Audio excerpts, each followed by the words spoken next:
Hello students, good morning everyone and welcome to the maths class. In previous lecture we learning about the exchanging of money. For an example, if you buy an ice cream or an chocolate, the cost of the ice cream is 15 rupees and we give 20 rupees to shopkeeper, then shopkeeper will return 5 rupees to us, right? Because the cost of the ice cream is 15 rupees. Same way, today you have to do some task, actual buying and selling process.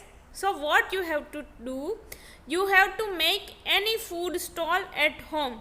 Food items like vegetables, fruits, chocolates, onion, garlic, जो भी आपके घर पे है, कोई एक चीज़ या दो चार चीज़ जिस तरह से आप करना चाहो उस तरह से, तो आपको घर पे एक स्टॉल बनाना है. Then after you have to decide the price value of each item, right? If vegetables है तो ब्रिंजल है, फिर पोटैटो है तो वन ब्रिंजल की प्राइस है अगर 10 रुपीज़ तो 10 रुपीज़ का वन ब्रिंजल है, या फिर 8 रुपीज़ का वन ब्रिंजल है, 5 रुपीज़ का वन ब्रिंजल है, वो आप अपने हिसाब से डिसाइड कर लो. Then sell to your parents, आपकी मम्मा या पापा जो भी है वो आपके पास वो लेने आते हैं और आप उसके साथ मनी का एक्सचेंज करोगे, right? If the brinjal cost 8 rupees and your mother give you a 10 rupees, then you have to return how much money. You have to learn these things using this activity, right? So इस तरह से आप ये करना. देखो यहाँ पे है ये फूड स्टॉल, यहाँ पे वेजिटेबल शॉप है, तो यहाँ पे देखो कैरेट्स है तो कैरेट्स की 12 रुपीज़ प्राइस है, कैबेज की 18 रुपीज़ प्राइस है.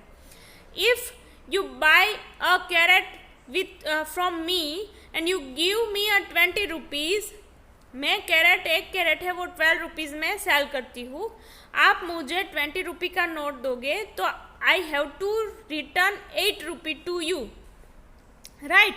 बिकॉज कैरेट की प्राइस 12 रुपीज़ ही है, तो मैं आपसे ज़्यादा पैसे नहीं लूँगी, तो 20 रुपीज़ आपने मुझे दिए हैं तो मुझे आपको रिटर्न करने पड़ेंगे 8 rupees, because 20 minus 12 is equal to 8, right? So in this way you have to do this things at your home and make a video or a photo to this process and send me on the lead. Okay, so in this way, see, I gave 50 rupee to you and how much return? I want to buy a cabbage. ठीक है, this is your stall and cabbage cost 18 rupees and I will give you a 50 rupee note, तो how much you return to me, right? So 50 minus 18 is equal to जो भी answer आता है उतना आपको मुझे रिटर्न करना पड़ेगा. यहाँ पे मैं बायर हूँ, बायर मीन्स मैं खरीदने आई हूँ और ये आपका स्टॉल है, right? So you all have to do using the note and coins so that you can understand the concept. इसका रुपीज़ के साथ का कंसेप्ट आप तो ही अंडरस्टैंड कर पाओगे अगर ये आप लाइव करोगे तो.